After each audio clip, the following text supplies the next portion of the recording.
Dr. Ilza Silniece, ģimenes ārste un Latvijas ārstu biedrības viceprezidente. Par ērcēm runājot, svarīgi ir atcerēties, ka ērci vajadzētu, ja viņi ir piesūkusies, tad viņu vajadzētu noņemt vislabāk pirmajās 6 stundās pēc piesūkšanās. Un vēl nekas, ja tas notiek 24 stundās, bet ja tā ērce ir piesūkusies ilgāk par 24 stundām, tā varbūtība, kad viņi pārnes to infekciju, ir daudz lielāka. Jo tas trakākais ir, kad ērce viņa tā kā atvēmja to savu kuņģu saturu un tas nonāk cilvēka asinīs.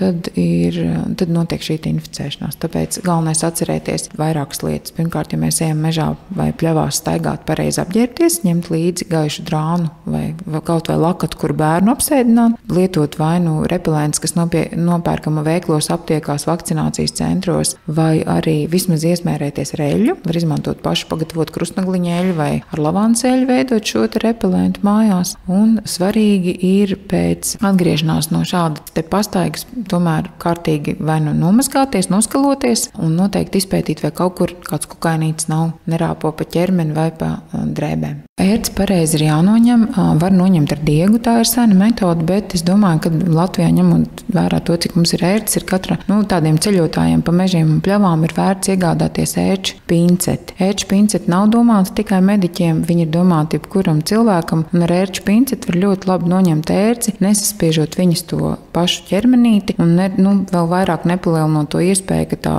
baktērija vai vīrus nonāks cilvēka asinīs. Ērču pincetes var nopirkt aptiekās. Tās tagad aptiekas ir dažādi veidi, ir tādi 3 stūrīši, ir tāda precīza pincete. Katram vajag saprast, ir cilvēki, kas brīnišķīgi prot izņemt paši ar diegu, kuriem ir liela pieredze, bet ērču pincete ir visdrošākais, ar ko var izņemt ērci pareizi, nesaspiežot ķermeni.